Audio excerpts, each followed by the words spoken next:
Il existe un manuscrit oublié dans les archives poussiéreuses du port de Bordeaux. Peu osent le feuilleter et moins encore parviennent à en voir la fin.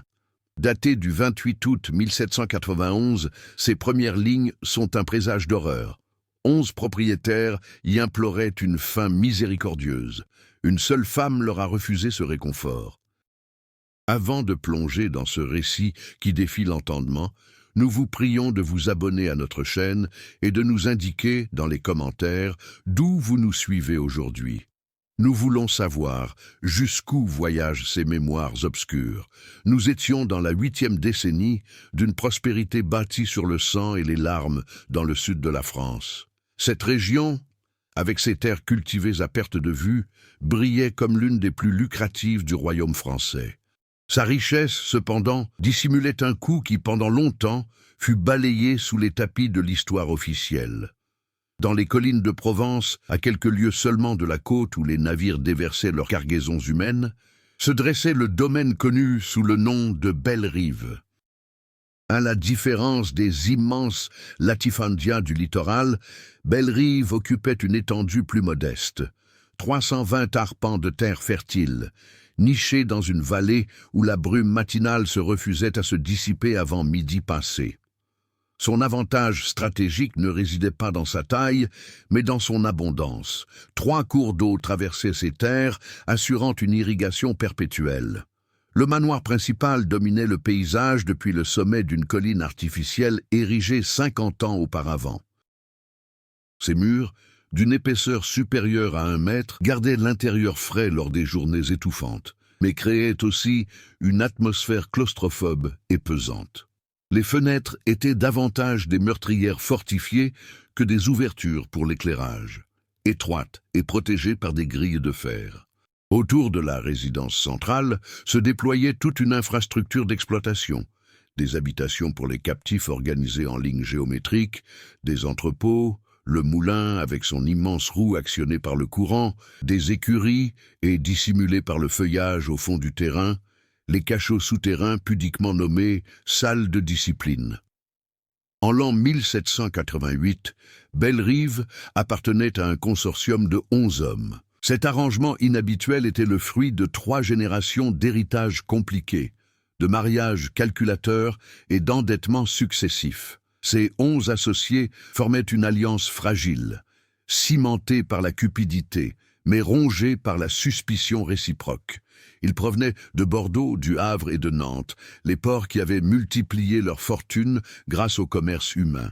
Certains n'avaient jamais mis les pieds à Bellerive avant d'hériter de leur part. D'autres y résidaient depuis des années, la peau tannée par le soleil et les poumons affaiblis par des fièvres intermittentes. Le chef informel de ce groupe était Augustin Ferrand, 42 ans, détenteur de la plus grande part, 30% de l'entreprise. De constitution robuste et le visage marqué par les excès, Ferrand incarnait le seigneur terrien typique, violent, paradoxalement superstitieux malgré sa prétendue rationalité, inébranlable dans sa croyance en sa supériorité innée. Il avait hérité de sa part d'un oncle et avait passé 15 ans à tenter sans succès de racheter les autres associés qui se méfiaient de ses ambitions expansionnistes. Parmi les propriétaires figuraient les frères Étienne et Christophe Duvallée, négociants de Nantes avec des affaires éparpillées dans diverses régions. Antoine Laborde, ancien officier militaire reconverti dans l'administration agricole, ne dissimulait pas son mépris pour les marchands bourgeois de province, comme il les qualifiait. Guillaume Tessier, le plus jeune à 28 ans, avait hérité contre son gré. Les jumeaux parfaits et Lucien Rochefort, physiquement quasi indistinguables, fonctionnaient comme un bloc monolithique lors des assemblées. Jean-Baptiste Courville, de formation notariale, contrôlait les finances avec une précision obsessionnelle. Complétait le groupe Henri Blanchard, médecin raté reconverti en propriétaire rural, Philippe Arnaud, propriétaire d'entrepôts à Bordeaux, et Raymond Vivier, le plus énigmatique, dont le passé restait nébuleux. Au-delà de l'association commerciale, ces 11 hommes partageaient une autre caractéristique, une brutalité systématique envers les 347 êtres humains qu'ils possédaient légalement. À Belle-Rive, les châtiments atteignaient des niveaux de sadisme remarquables, même pour cette époque brutale. Des journées de 18 heures durant les récoltes, des rations calculées pour maintenir les travailleurs juste au-dessus du point de famine. La mortalité annuelle avoisinait les 15%, compensée par l'acquisition régulière de nouveaux captifs africains. Parmi ces 347 âmes brisées, une femme se distinguait. On l'appelait simplement Amara, bien que son véritable nom ne figure jamais sur les registres officiels. Née sur la côte ouest africaine vers 1768, elle fut arrachée à sa terre natale à l'âge de 14 ans. La traversée dans les cales d'un navire négrier dura 63 jours infernaux. Des 420 captifs initialement entassés, seuls 287 achevèrent le voyage. Amara était parmi les survivants, mais quelque chose d'essentiel en elle avait péri durant cette odyssée. Arrivée à Belle-Rive en 1783, elle se construisit rapidement une réputation particulière. Physiquement, elle ne correspondait pas aux standards que les maîtres avaient l'habitude de valoriser. Excessivement maigre, excessivement grande, son port maintenait une dignité que 5 années de captivité n'avaient pu détruire. Son regard, en particulier, provoquait un malaise. Les autres captifs affirmaient qu'elle ne baissait jamais les yeux, ni devant les maîtres, ni sous le fouet. Une telle insolence aurait dû lui valoir les pires supplices, mais étrangement, Ferrand et ses associés hésitaient à la châtier, avec la même sévérité appliquée aux autres. Cette hésitation ne naissait pas de la compassion, sentiment absent de ses cœurs, mais d'une utilité spécifique découverte chez Amara. La femme maîtrisait des connaissances en plantes médicinales, héritage de son peuple. Dans une région où les médecins compétents étaient rarissimes et où les fièvres fauches les vit indistinctement, une telle expertise représentait une valeur considérable. Amara avait sauvé Henri Blanchard d'une infection potentiellement fatale. Elle avait soulagé les douleurs articulaires chroniques de Raymond Vivier. Guillaume Tessier lui devait la vie après une morsure de serpent quasi mortelle. Cette compétence lui garantit une position ambiguë, perpétuellement esclave, perpétuellement soumise aux caprices et à la violence des maîtres, mais investie d'une fonction qui l'élevait marginalement au-dessus des autres captifs. Elle reçut une cabane individuelle proche du manoir, un luxe impensable pour les autres, entassé par 12 ou 15 par-abris. Elle avait accès à un petit jardin pour cultiver des plantes et était consultée avant chaque acquisition de nouveaux esclaves pour évaluer leurs conditions physiques. Mais cette position privilégiée exigeait un prix terrible. Amara devait traiter impartialement les bourreaux et les victimes, soigner les blessures infligées par les maîtres, maintenir en vie des êtres humains pour qu'ils continuent d'être exploités. Cette contradiction morale la rongeait de l'intérieur. Les autres captifs la regardaient avec un respect mêlé de méfiance. Certains la voyaient comme une collaboratrice du système oppressif, d'autres comprenaient qu'elle n'avait pas d'alternative. Les saisons s'alternaient dans un cycle inexorable de sueur, de sang et de labeur. Annuellement, entre janvier et juin, la récolte transformait Belle-Rive en enfer sur terre. Les captifs coupaient sous un soleil implacable. Des charrettes tirées par des bœufs convergeaient vers le moulin. Les engrenages tournaient sans cesse, produisant un vacarme assourdissant. La chaleur intense tuait plusieurs esclaves par an, par déshydratation ou brûlure. Les accidents étaient monnaie courante. Mains broyées dans les engrenages, chutes mortelles, effondrements dus à l'épuisement extrême. Durant la période d'entre-saison, de juillet à décembre, le rythme ne faiblissait quasiment pas. Il fallait entretenir les champs, préparer de nouvelles plantations, réparer l'équipement, ériger de nouvelles constructions. Les 11 propriétaires profitaient de cet intervalle pour inspecter leur investissement, arrivant par roulement, rarement tous simultanément. Leurs visites étaient redoutées, car elles incluaient invariablement des démonstrations de pouvoir, punitions publiques, vente d'esclaves jugés improductifs, séparation délibérée de familles. L'événement qui allait sceller le destin de Belle-Rive débuta par un détail apparemment trivial durant l'hiver 1789. Un captif nommé Kwame, arrivé d'Afrique 2 ans auparavant, fut surpris en train de sculpter une petite figurine en bois durant son heure de repos parcimonieuse. La statuette représentait rudimentairement un homme avec une cordelette rouge enroulée autour du cou. Antoine Laborde, lors de sa patrouille habituelle, confisqua l'objet et le porta à Ferrand. Les 11 propriétaires, réunis exceptionnellement pour discuter des comptes annuels, examinèrent la statuette avec une curiosité inquiète. Dans leurs esprits saturés de superstitions européennes et de récits sur les sorciers africains, cette figure représentait une menace tangible. Ils l'interprétèrent comme une tentative de magie noire, un acte de rébellion symbolique, possiblement le prélude à une insurrection. La réaction fut démesurée. Kwame subit ce que les archives décrivent pudiquement comme une discipline exemplaire.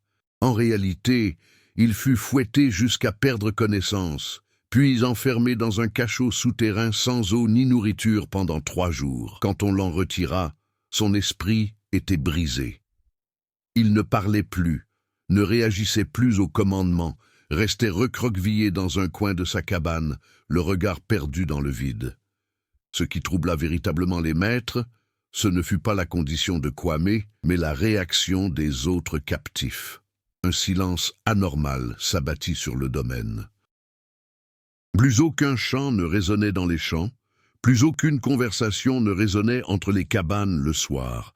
Les esclaves continuaient de travailler, mais leurs mouvements avaient quelque chose de mécanique, comme s'ils attendaient un signal, un événement. Ferrand convoqua Amara. « Tu connais ces gens ?» dit-il dans le français qu'elle avait appris à maîtriser parfaitement.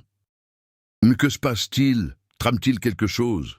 Amara le fixa longuement avant de répondre, et dans ce regard, Ferrand crut percevoir quelque chose d'inédit. Pas la peur, pas la haine, mais une sorte d'évaluation froide, comme si elle était en train de calculer le temps qu'il lui restait. « Ils ne trament rien, monsieur, » répondit-elle finalement. « Ils attendent. » Cette réponse énigmatique ne satisfit pas Ferrand, mais il ne parvint pas à extraire davantage d'informations d'Amara. Dans les jours qui suivirent, la surveillance s'intensifia. Patrouille nocturne, fouille régulière des habitations. Rien de suspect ne fut trouvé. Aucune arme cachée, aucun indice de conspiration. Pourtant, la tension continuait de croître, palpable comme l'électricité précédant un orage. En mars 1789, un incident apparemment anodin aggrava la situation. Une chaudière du moulin explosa pendant la nuit, détruisant une partie de l'installation et tuant 2 captifs qui dormaient dans une dépendance adjacente. L'enquête menée par Jean-Baptiste Courville conclut à un accident technique, accumulation de pression, due à une soupape défectueuse. Mais les 11 propriétaires ne furent pas convaincus. Était-ce vraiment accidentel ? Quelqu'un avait-il saboté l'équipement? Les soupçons retombèrent sur plusieurs esclaves qui travaillaient au moulin. Faute de preuves concrètes, 3 hommes furent arbitrairement désignés coupables et vendus à un domaine côtier notoire pour son extrême brutalité. Cette décision arbitraire, même pour les standards de l'époque, sema une nouvelle vague de ressentiment parmi les captifs. L'un des hommes vendus, Bakary, était le frère d'Amara, du moins le frère dans le sens que les esclaves donnaient au terme, un lien forgé dans la souffrance partagée. Ce fut la première fois que les maîtres virent Amara perdre son sang-froid. Lorsque Bakary fut emmenée, enchaînée, elle se jeta devant Ferrand, non pour implorer la miséricorde, mais pour exiger la restitution de cet homme. « Vous ne comprenez pas ce que vous faites, monsieur, » répétait-elle. Ferrand, déconcerté par cette véhémence inhabituelle, ordonna son emprisonnement pour une journée afin de lui rappeler sa place. Ce châtiment, léger comparé à ce qu'il aurait pu être, marqua pourtant un point de basculement. Lorsqu'Amara émergea du cachot, quelque chose avait changé. Son visage était devenu un masque imperméable. Elle reprit ses activités habituelles, soignant les malades, préparant les remèdes, mais les autres captifs notèrent qu'elle parlait différemment, regardait les maîtres différemment, comme si une décision avait été prise. Les mois qui suivirent furent ponctués par une série d'incidents mineurs mais troublants. Des outils disparaissaient et réapparaissaient dans des endroits inattendus. Des provisions pourrissaient mystérieusement. Des chevaux tombaient malades sans raison apparente. Rien d'assez grave pour causer des dégâts significatifs, mais suffisant pour maintenir les 11 propriétaires dans un état d'anxiété permanent. L'été 1789 apporta une chaleur étouffante et une tension croissante. Des nouvelles venues de Paris accentuaient l'inquiétude générale. La Révolution avait éclaté, la Bastille était tombée, le roi était captif. Ces événements lointains provoquaient des débats houleux chez les propriétaires. Certains, comme les frères Duvallée, approuvaient les idées révolutionnaires, du moins en théorie. D'autres, comme Laborde et Vivier, y voyaient le prélude à l'effondrement de l'ordre social qui pourrait s'étendre à leurs terres. Mais ce qui les terrorisait véritablement était la possibilité que les esclaves découvrent ce qui se passait à Paris. Les idées de liberté et d'égalité, si elles parvenaient aux oreilles de leurs captifs, pouvaient déclencher une révolte. Des mesures furent mises en place pour contrôler l'information. Interdiction aux voyageurs de parler politique avec les esclaves, censure des journaux, surveillance accrue des contacts entre domaines. Ces précautions s'avérèrent inutiles. Les esclaves possédèrent leur propre réseau de communication invisible aux yeux des maîtres. Les informations circulaient entre les domaines par des messagers clandestins, des chants codés, des récits transmis durant de rares rassemblements autorisés. À Belle-Rive, les captifs savaient que quelque chose de fondamental était en train de changer dans le monde, même sans en mesurer complètement la portée. En août, Ferrand tomba malade. Ce n'était pas une fièvre commune, mais quelque chose de plus insidieux. Il se plaignait de douleurs abdominales intenses, de nausées constantes, d'une faiblesse qui le maintenait alité pendant des jours. Henri Blanchard, jouant le rôle de médecin, bien qu'il ait abandonné la pratique depuis des années, ne parvenait pas à établir de diagnostic précis. Ces remèdes européens n'apportaient aucun soulagement. Ce fut Amara qui traita finalement Ferrand avec une décoction préparée à partir de racines et de feuilles qu'elle seule savait identifier. En 3 jours, les symptômes disparurent. Ferrand, reconnaissant à contre-cœur, lui offrit une fine étoffe venue de France. Amara accepta sans mot dire, sans même remercier, retournant à sa cabane. Ce que Ferrand ignorait, c'est qu'Amara avait effectivement empoisonné sa nourriture 2 semaines plus tôt. L'empoisonnement avait été calculé pour être suffisamment grave pour l'affaiblir, mais non létal. Elle voulait qu'il souffre, qu'il ait peur, qu'il se sente vulnérable, et surtout, elle voulait lui prouver qu'elle contrôlait sa vie, qu'elle pouvait le tuer quand elle le désirait. Le remède administré n'était pas un antidote, c'était simplement l'interruption de l'empoisonnement initial, complétée par des plantes calmantes. Cette expérience avec Ferrand fut un test. Amara voulait vérifier si son plan pouvait fonctionner, si elle était capable de manipuler la biologie humaine avec suffisamment de précision pour infliger exactement le niveau de souffrance désiré. Le succès de ce premier essai la convainquit qu'elle pouvait aller beaucoup plus loin. Septembre et octobre s'écoulèrent dans une atmosphère progressivement oppressive. Les 11 propriétaires, habituellement dispersés, se trouvaient tous présents à Belle-Rive simultanément. Une situation inhabituelle, expliquée par la convergence de plusieurs facteurs. Les troubles à Paris rendaient le retour risqué, des rumeurs de révolte d'esclaves, dans d'autres régions, les incitaient à rester pour protéger leurs intérêts et surtout, ils ne se faisaient plus confiance les uns les autres, chacun craignant que les autres profitent de son absence pour manipuler les comptes ou prendre le contrôle du domaine. Cette cohabitation forcée exacerba les conflits latents. Les frères Duvallée accusaient Ferrand de détourner des fonds. Laborde et Arnaud se disputaient sur les méthodes de gestion. Les jumeaux Rochefort formaient des alliances changeantes. Courville, obsédé par ces registres, découvrait des irrégularités qu'il attribuait tantôt à la négligence, tantôt à la malhonnêteté. Vivier, toujours silencieux, observait ces querelles avec un détachement inquiétant. Dans ce contexte de méfiance généralisée, survint le 2e incident grave. Dans la nuit du 23 octobre, après un dîner particulièrement tendu arrosé de vin en abondance, Philippe Arnaud se retira dans sa chambre avec de violentes coliques stomacales. 1 heure plus tard, Guillaume Tessier se plaignit des mêmes symptômes. Puis, Henri Blanchard, Christophe Duvallée, Jean-Baptiste Courville. En l'espace de 3 heures, 7 des 11 propriétaires étaient alités, secoués par les vomissements et la diarrhée. La panique s'installa dans le manoir. On soupçonna immédiatement un empoisonnement collectif. Mais qui? Comment? Le cuisinier, un esclave nommé Kofi, qui servait les maîtres depuis 15 ans, fut immédiatement arrêté et interrogé brutalement, sous la torture, car c'en était de fait, même si le terme n'était jamais prononcé officiellement. Kofi jura n'avoir rien fait de suspect, que tous les aliments provenaient des provisions habituelles, que personne n'était entré dans les cuisines en dehors du personnel autorisé. On fit appel à Amara. Les 4 propriétaires non malades, Ferrand, Laborde et les frères Rochefort, étaient dans un état de terreur mal contenu. Ils exigèrent qu'elle traite leurs associés, identifie le poison, dise si c'était un acte délibéré.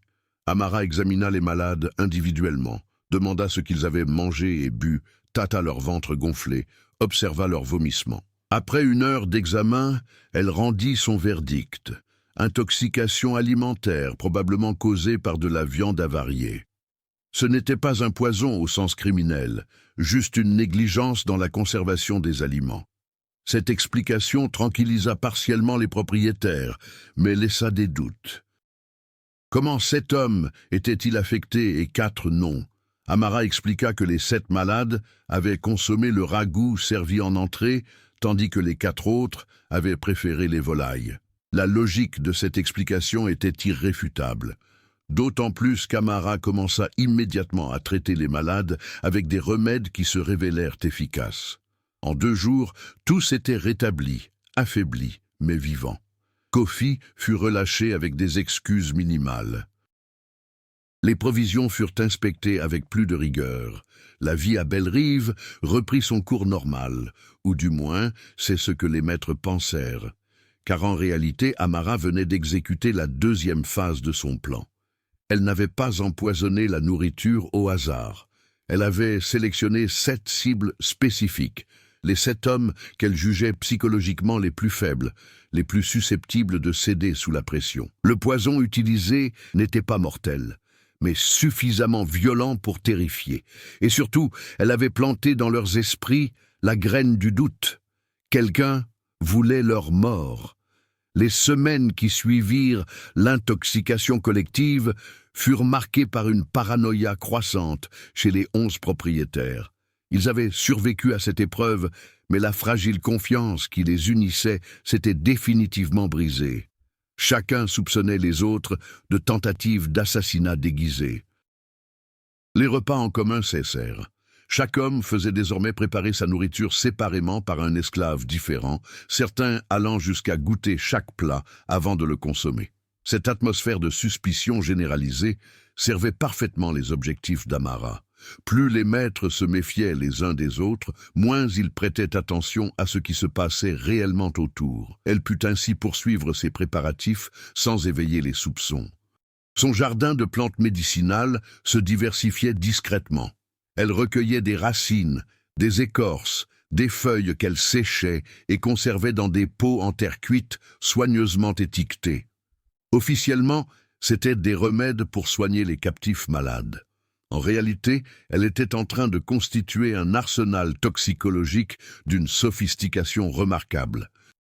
Amara possédait un avantage crucial. Des connaissances ancestrales transmises par les guérisseurs de son peuple, combinées aux observations faites durant ces 6 années de captivité. Elle savait quelles plantes provoquaient des hallucinations, quelles causent des paralysies temporaires, lesquelles induisaient une douleur intense sans être immédiatement mortelle. Plus important, elle comprenait comment doser ces substances pour obtenir des effets graduels et contrôlés. En novembre 1790, elle passa à la phase suivante. Antoine Laborde commença à souffrir d'atroces migraines qui le laissaient prostré pendant des heures, incapable de supporter la lumière. Raymond Vivier développa des tremblements incontrôlables dans les mains, lui rendant impossible l'écriture ou la manipulation d'objets. Christophe Duvallée fut pris de vertiges si violents qu'il ne pouvait marcher sans s'appuyer sur 2 esclaves. Ces symptômes, apparemment sans lien entre eux, apparaissaient et disparaissaient selon un rythme imprévisible. Henri Blanchard, sollicité pour établir des diagnostics, était complètement perdu. Ses connaissances médicales limitées ne lui permettaient pas d'expliquer ses affections mystérieuses. Il parlait de fièvres atypiques, de miasmes insalubres de la région, de déséquilibres humoraux aggravés par le climat. Amara, elle, se montrait toujours disponible pour soulager temporairement ses maux. Une tisane pour la Borde, une pommade pour Vivier, un mélange pour Duvalet. Les remèdes fonctionnaient, du moins pendant quelques jours, mais ensuite les symptômes revenaient, parfois plus intenses. Les propriétaires, dans leur affliction, ne percevaient pas qu'ils devenaient progressivement dépendants d'Amara, qu'elle contrôlait désormais leur bien-être physique quotidien. Cette dépendance s'accompagnait d'un phénomène psychologique subtil mais dévastateur. Les 11 hommes, habitués à exercer un pouvoir absolu, se trouvaient dans l'obligation d'implorer une esclave pour qu'elle les soulage. Cette inversion des rôles, même limitée au domaine médical, sapait les fondements de leur autorité. Ils le sentaient confusément, et cette perception augmentait leur angoisse. Les nouvelles qui continuaient d'arriver de Paris et du reste de la France ne faisaient qu'aggraver la situation. En décembre, on apprit que l'Assemblée constituante débattait de la question de l'esclavage et des droits de l'homme. Ces discussions, même sans aboutir à des décisions concrètes, alimentèrent des espoirs des esclaves et les peurs des propriétaires. Des révoltes éclataient sporadiquement dans différentes régions, rapidement réprimées, mais témoignant d'une agitation croissante. À Bellerive, l'emprise des maîtres sur leurs captifs commença imperceptiblement à diminuer. Non pas que les châtiments aient baissé en sévérité, au contraire, ils devenaient plus fréquents et brutaux, signe de la nervosité des propriétaires. Mais les esclaves avaient compris que leur maître était affaibli, malade, divisé. Le fouet faisait toujours mal, les chaînes pesaient toujours, mais la peur absolue, qui paralysait auparavant toute tentative de résistance, commençait à se fragmenter. Amara encourageait discrètement ce changement. Dans ses passages dans les cabanes pour soigner les malades, elle glissait des mots d'encouragement, rappelant que les maîtres n'étaient plus que des hommes mortels et vulnérables. Elle ne prêchait pas ouvertement la rébellion, c'était trop dangereux, mais elle plantait des graines qui germaient lentement dans les esprits épuisés et brisés de ses compagnons d'infortune. En janvier 1790, l'arrivée de la saison des récoltes aurait dû mobiliser toutes les énergies. Mais cette année, quelque chose clochait. Le rendement des champs était inexplicablement bas. Des sections entières de culture semblaient rongées par des parasites inconnus. L'eau des rivières, habituellement limpide, prenait parfois une étrange teinte brunâtre. Le bétail tombait malade, avec une fréquence alarmante. Jean-Baptiste Courville, qui tenait scrupuleusement les comptes, réalisa avec horreur que si cette tendance se poursuivait, Bellerive ne parviendrait pas à honorer ses dettes envers les créanciers. La faillite devenait une possibilité réelle. Cette perspective ajoutait une pression financière aux tensions déjà insoutenables qui régnaient entre les propriétaires. Si cette histoire vous glace le sang jusqu'ici, cliquez sur « J'aime » et dites-nous en commentaire ce que vous pensez qu'il va se passer. Les événements qui suivent dépassent l'imagination et pourtant ils pourraient bien s'être réellement déroulés. Février et mars 1790 marquèrent l'escalade vers l'irréparable. Les 11 propriétaires, confinés ensemble dans le manoir par une combinaison de peur, de maladie et de méfiance mutuelle, commencèrent à montrer des signes de déséquilibre mental. Ferrand parlait seul la nuit, ses cris réveillant régulièrement les autres. Philippe Arnaud développa une obsession pour les serrures et les barricades, vérifiant compulsivement que toutes les issues étaient sécurisées. Guillaume Tessier, le plus jeune, pleurait parfois sans raison apparente, submergé par un désespoir qu'il ne parvenait plus à contenir. Les jumeaux Rochefort, qui fonctionnaient toujours comme une entité unique, commencèrent à se disputer violemment. Parfait accusait Lucien de vouloir l'empoisonner. Lucien affirmait que Parfait essayait de le rendre fou en manipulant ses perceptions. Leurs bagarres, qui dégénérèrent parfois en violence physique, ajoutaient au climat de chaos dans le manoir. Ce qui rendait la situation encore plus troublante, c'est que ces dégradations mentales ne semblaient pas entièrement attribuables au stress ou aux conditions de vie. Certains symptômes suggéraient une cause pharmacologique. Les hallucinations de Ferrand, par exemple, avaient un caractère particulièrement vif et cohérent, incompatible avec un simple délire fébrile. Les paranoïas qui s'emparaient subitement d'un ou de l'autre propriétaire présentaient une intensité disproportionnée par rapport aux circonstances. Amara, bien sûr, était responsable de ces détériorations. Elle avait introduit dans leurs aliments, leurs boissons et même dans l'air qu'ils respiraient, par des encens qu'elle brûlait soi-disant pour purifier les chambres, des substances psychotropes minutieusement dosées. Certaines provenaient de champignons hallucinogènes qu'elle cultivait dans les parties les plus sombres et humides de son jardin. D'autres étaient extraites de plantes dont les propriétés délirantes étaient connues par les peuples indigènes depuis des siècles. Le génie de son approche résidait dans la variabilité des effets. Elle ne donnait pas les mêmes substances à tous, ni dans les mêmes doses, ni selon le même calendrier. Cela créait un tableau clinique fragmenté et contradictoire qui rendait impossible l'identification d'une cause commune. Chaque propriétaire développait sa propre collection de symptômes physiques et mentaux qui semblaient n'avoir aucun lien entre eux. En avril, un événement qui aurait dû être trivial déclencha une crise grave. Un des chiens de garde du domaine fut retrouvé mort près des cabanes des esclaves. L'animal appartenait à Étienne Duvallée, qui l'estimait plus que la plupart des humains. Convaincu que les captifs l'avaient tué par malice, Duvallée exigea une enquête et des punitions exemplaires. Laborde et Ferrand, malgré leur animosité mutuelle, s'accordèrent sur la nécessité de réaffirmer l'autorité. Ils ordonnèrent un rassemblement de tous les esclaves sur la place centrale.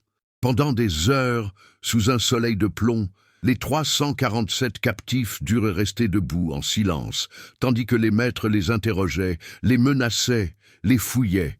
Plusieurs s'évanouirent de chaleur et d'épuisement. Une femme enceinte perdit son enfant dans les heures qui suivirent. Finalement, faute de preuves et épuisés par leur propre performance de pouvoir, les propriétaires renoncèrent. Mais cette journée marqua un tournant psychologique crucial. Pour les esclaves, elle cristallisa la haine et le désir de vengeance qui bouillonnaient depuis des années. Pour les maîtres, elle révéla leur impuissance croissante et la vacuité de leur autorité. Ils étaient parvenus à infliger de la souffrance, mais n'avaient obtenu aucune réponse, aucune soumission réelle, seulement de la peur. Et même cette peur commençait à s'évanouir. Amara assista à toute la scène depuis le seuil du manoir, où elle avait été postée pour intervenir si quelqu'un avait besoin de soins. Son visage resta impassible durant ces heures interminables, mais intérieurement, elle enregistrait chaque geste, chaque parole, chaque faiblesse révélée par les 11 hommes. Elle savait désormais avec certitude que son plan fonctionnerait. Ces hommes étaient déjà brisés psychologiquement, même sans encore s'en rendre compte. Les semaines suivantes virent une accélération des symptômes. Presque tous les propriétaires souffraient désormais de multiples affections simultanées. Douleurs chroniques, troubles digestifs, problèmes respiratoires, insomnie, cauchemars, quand ils parvenaient enfin à dormir, démangeaisons inexpliquées, éruptions cutanées, saignements de nez spontanés. Henri Blanchard lui-même, qui avait longtemps conservé une façade de relative santé, se retrouvait alité plusieurs jours par semaine. Le manoir prit l'allure d'un hôpital cauchemardesque. Chaque chambre abritait un ou plusieurs malades. Les couloirs résonnaient de plaintes, de toux, de cris nocturnes. L'odeur des remèdes d'Amara, certains véritablement thérapeutiques, d'autres servant seulement à masquer les poisons qu'elle continuait d'administrer, imprégnait les lieux d'effluves âcres et suffocantes. Les captifs observaient cette décomposition avec un mélange de stupéfaction et de satisfaction secrète. Ils voyaient leurs bourreaux réduits à des loques gémissantes, incapables de marcher sans assistance, dépendants pour leurs besoins les plus élémentaires. Certains y voyaient une forme de justice divine. D'autres La preuve qu'Amara possédait des pouvoirs qu'elle avait tenus cachés pendant longtemps. En mai 1790, Raymond Vivier fit une tentative désespérée de prendre le contrôle de la situation. Lui qui était resté largement silencieux durant tous ces mois, convoqua une réunion des 11 propriétaires dans la grande salle à manger. Ce fut une scène grotesque. Plusieurs durent être portés par des esclaves, tant leur faiblesse était grande. D'autres arrivèrent en titubant, s'appuyant sur des cannes improvisées. Tous semblaient des spectres, pâles, maigres, les yeux enfoncés dans les orbites. Vivier proposa l'impensable. Abandonner Bellerive, vendre le domaine à n'importe quel prix et retourner à Paris tant qu'ils en avaient encore la force. Sa proposition fut accueillie par un chœur de protestation faible, mais véhémente. Ferrand, qui conservait malgré tout une certaine autorité morale, refusa catégoriquement. Partir signifierait admettre la défaite, reconnaître qu'ils avaient échoué, perdre non seulement leur investissement, mais aussi leur honneur. Un compromis fut trouvé. Ils écriraient collectivement aux autorités de Bordeaux pour demander de l'assistance. Ils décriraient leur situation, l'embellissant considérablement, et solliciteraient l'envoi d'un médecin compétent, peut-être même de troupes, pour renforcer la sécurité du domaine. Une fois cette décision prise, la réunion se dispersa, chaque homme retournant à sa chambre et à ses souffrances. Mais la lettre ne fut jamais envoyée.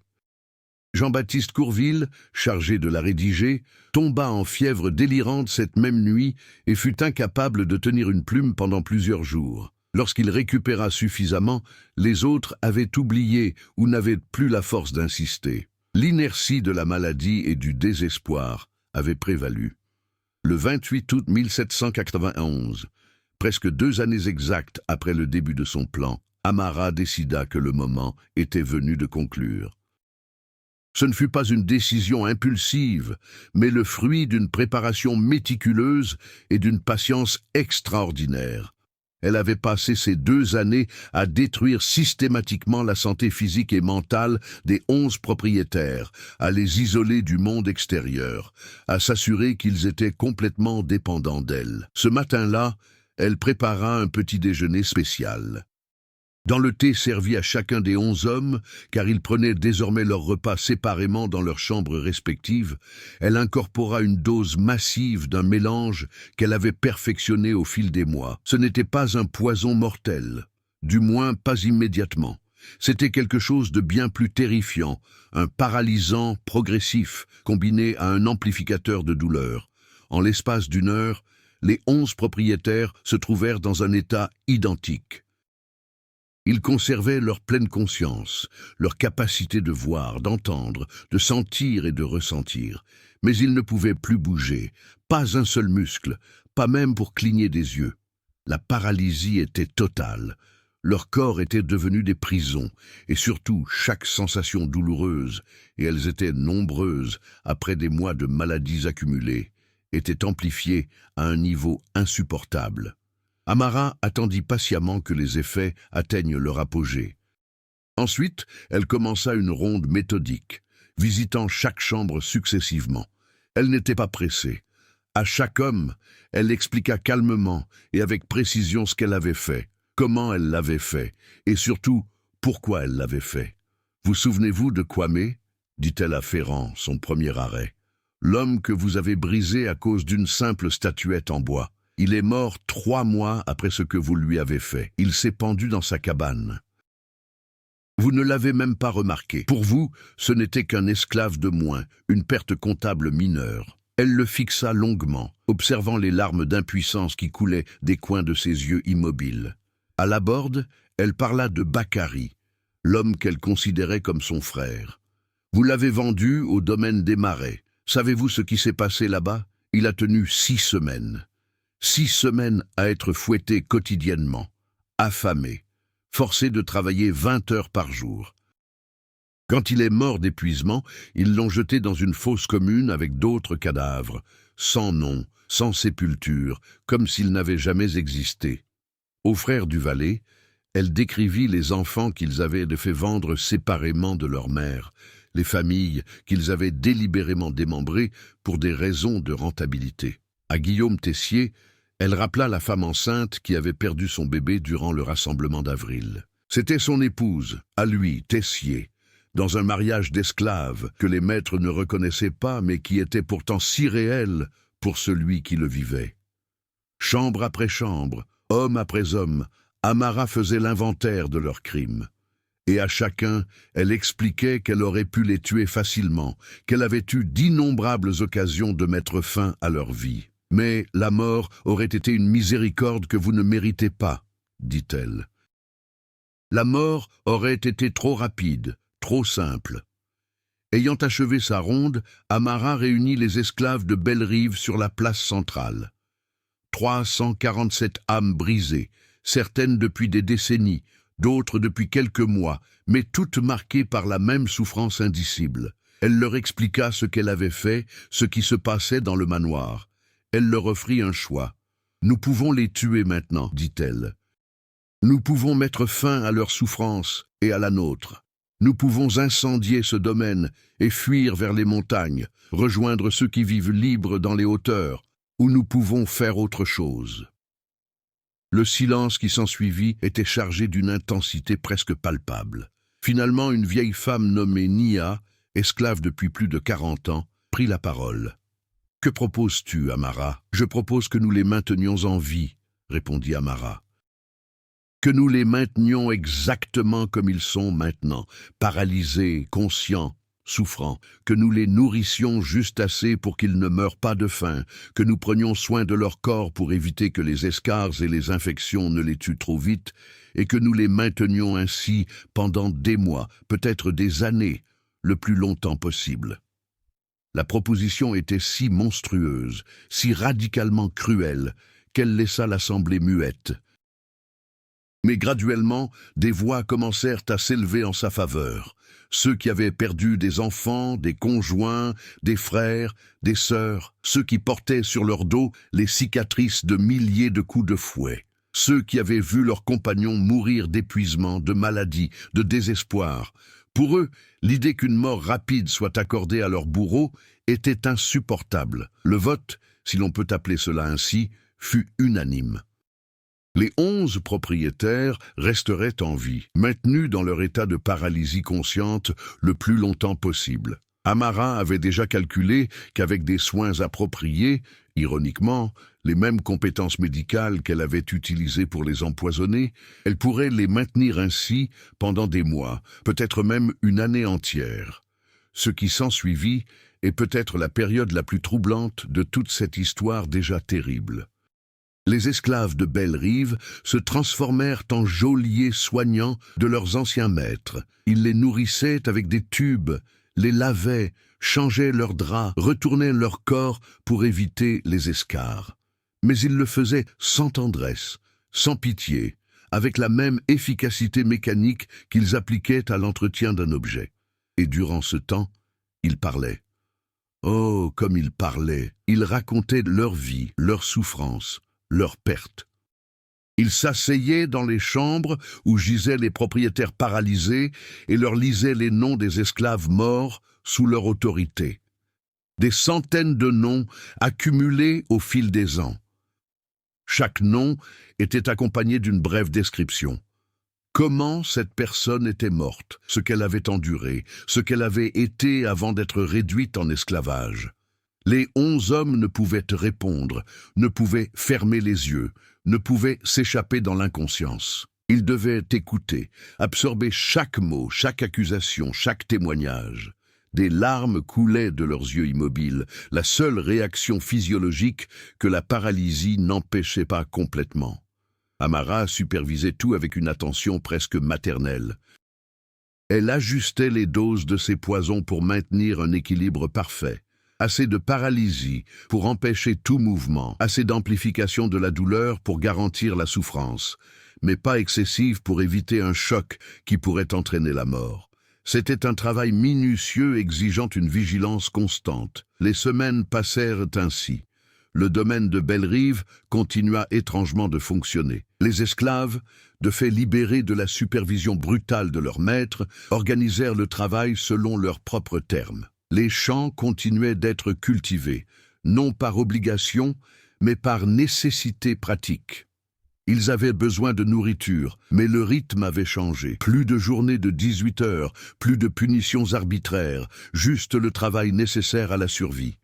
Cette situation aurait pu se prolonger indéfiniment si un facteur extérieur n'était pas intervenu. En novembre 1791, les événements se déroulant dans d'autres régions de la France changèrent la donne. L'agitation générale, fermentant depuis des mois, éclata. En août 1791, quelques jours seulement avant qu'Amara ne paralyse les 11 propriétaires, bien que les nouvelles ne soient parvenues à Bellerive que des semaines plus tard, des révoltes avaient commencé dans plusieurs régions. Divers domaines furent attaqués, leurs propriétaires confrontés. Des milliers de personnes rejoignirent l'agitation. Lorsque les nouvelles parvinrent finalement à Bellerive en octobre, les captifs durent faire face à un choix. Des messagers arrivèrent, appelant tout le monde à rejoindre le mouvement général. Bellerive, avec sa localisation isolée, n'avait pas encore été touchée par la violence, mais ce n'était qu'une question de temps. Une assemblée générale fut convoquée pour décider de la voie à suivre. Certains voulèrent rejoindre immédiatement le mouvement. D'autres préféraient rester à Bellerive, maintenant qu'ils contrôlaient effectivement le domaine.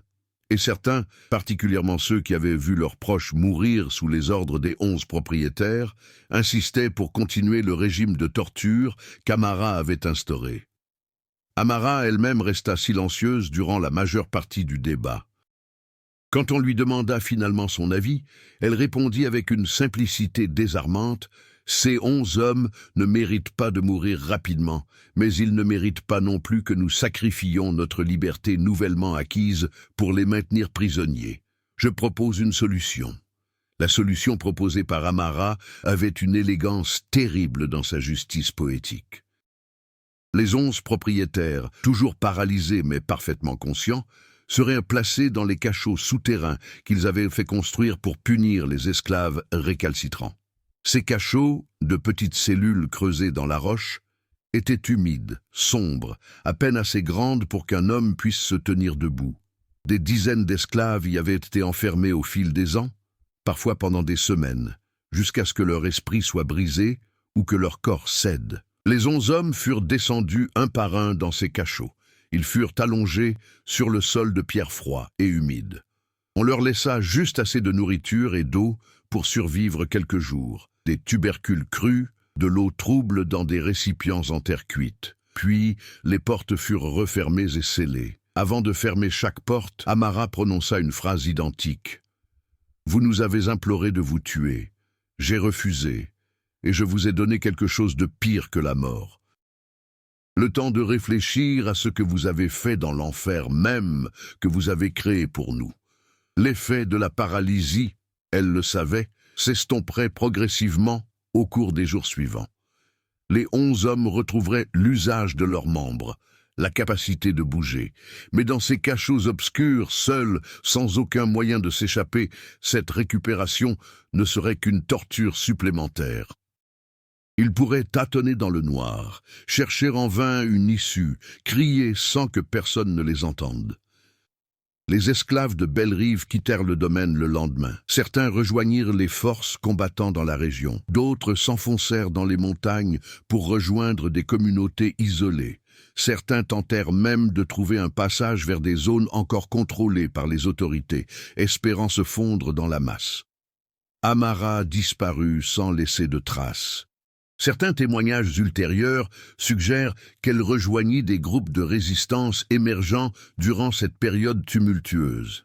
D'autres récits, moins fiables, la placent parmi des guérisseuses accompagnant des groupes en fuite.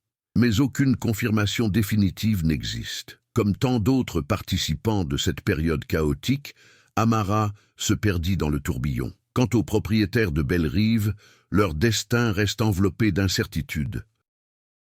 Le document retrouvé dans les archives de Bordeaux se termine brusquement après la description de leur incarcération dans les cachots. Ce que l'on sait, c'est que Bellerive ne fut jamais réoccupée. Lorsque les autorités tentèrent de reprendre le contrôle de la région plusieurs mois plus tard, elles trouvèrent le domaine désert et partiellement incendié. Les cachots souterrains furent explorés avec réticence par un détachement en mars 1792, 7 mois après les événements. Le rapport officiel de cette exploration est laconique et troublant. 11 corps découverts dans les anciennes cellules de détention. État de décomposition avancé empêchant l'identification. Indices suggérant que les individus étaient vivants lors de l'incarcération. Signe de... Le rapport est interrompu et la phrase reste inachevée. Aucun détail supplémentaire ne fut jamais enregistré officiellement, mais des rumeurs circulèrent parmi ceux qui participèrent à l'exploration. Des rumeurs qu'ils ne voulaient raconter qu'après avoir bu suffisamment pour engourdir leur malaise. Ils parlaient de marques sur les parois de pierre, des griffures désespérées suggérant que les prisonniers avaient tenté de creuser leur sortie à main nue. Ils mentionnaient des vestiges de cannibalisme. Certains corps présentaient des marques de morsures humaines, comme si les 11 hommes, dans leur désespoir final, s'étaient dévorés les uns les autres. Le plus troublant était peut-être le détail que ces hommes refusaient initialement de mentionner, mais qui ressurgissait toujours après le 3e ou 4e verre. Dans l'un des cachots, un message avait été gravé sur la paroi avec ce qui semblait être du sang. Un message en français mal lisible, mais dont le contenu glaçait ceux qui le déchiffraient. Elle avait raison. Ceci est pire que la mort. Les autorités décidèrent de ne pas poursuivre les investigations. Bellerive fut officiellement déclarée abandonnée et le domaine finit par être vendu pour un prix dérisoire à un spéculateur qui n'en fit jamais rien. Les cachots furent scellés, recouverts de terre et de végétation. En quelques années, la nature reprit ses droits, effaçant la quasi-totalité des traces de ce qui s'était passé. Le document des archives de Bordeaux, celui qui décrit les événements de Bellerive, contient une note finale, ajoutée par un archiviste en 1823, une trentaine d'années après les faits. Ce récit a été reconstitué à partir de témoignages contradictoires et de fragments de documents. Sa véracité ne peut être établie avec certitude. Cependant, l'existence du domaine de Bellerive, de ses 11 propriétaires et de la disparition collective de ceux-ci en août 1791 est confirmée par des registres commerciaux et des actes notariaux de l'époque. Qu'il s'agisse d'une révolte d'esclaves, d'un empoisonnement collectif ou d'une combinaison des deux, les détails précis resteront probablement inconnus à jamais. Cette note d'archiviste touche peut-être au cœur de ce qui rend cette histoire si troublante, car même sans pouvoir vérifier tous les détails, nous savons que les conditions rendant possible de tels événements étaient absolument réelles.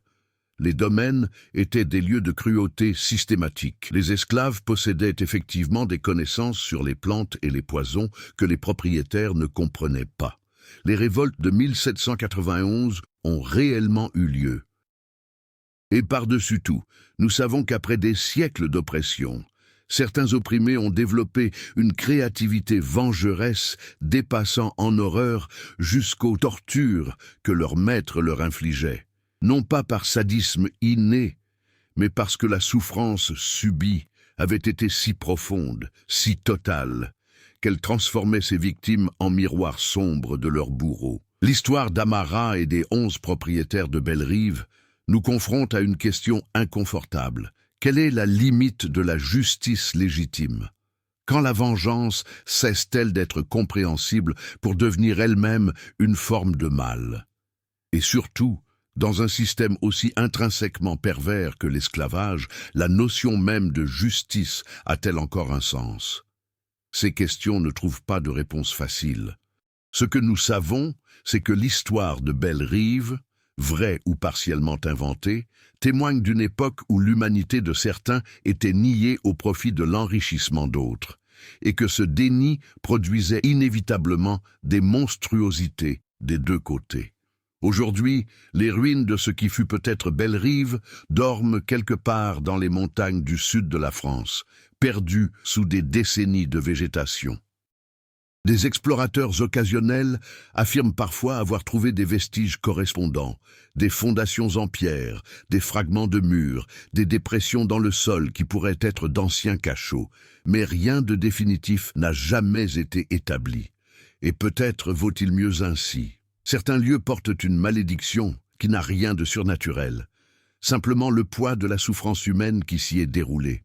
Bellerive, si elle a réellement existé sous ce nom, demeure un témoignage silencieux de ce que les êtres humains sont capables d'infliger les uns aux autres lorsque les structures sociales permettent et encouragent la déshumanisation.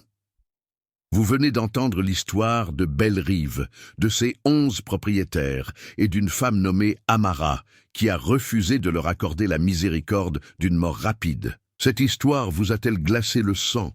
Vous a-t-elle fait réfléchir à la nature de la justice et de la vengeance? Si oui, partagez vos réflexions dans les commentaires. Abonnez-vous à cette chaîne pour découvrir d'autres récits sombres tirés des pages oubliées de l'histoire. Et partagez cette vidéo avec ceux qui, comme vous, sont fascinés par les mystères les plus troublants du passé. Car la question demeure, même après avoir entendu tous ces détails. Cette histoire a-t-elle vraiment eu lieu? Les archives existent, les noms figurent dans les registres, le domaine a disparu dans des circonstances mystérieuses, mais la vérité complète reste enterrée quelque part sous la terre de France, avec les secrets de ceux qui l'ont vécu. Et c'est peut-être cela notre malédiction, descendant de cette époque terrible, savoir que de telles horreurs étaient possibles, qu'elles ont probablement eu lieu d'une manière ou d'une autre, mais ne jamais pouvoir en connaître tous les détails, vivre avec le malaise de comprendre que l'histoire réelle dépasse parfois en horreur ce que même l'imagination la plus sombre pourrait concevoir. Bonne nuit! N'oubliez pas, les fantômes les plus terrifiants ne sont pas ceux qui hantent les maisons abandonnées. Ce sont ceux qui hantent les pages des livres d'histoire que nous préférons ne pas ouvrir.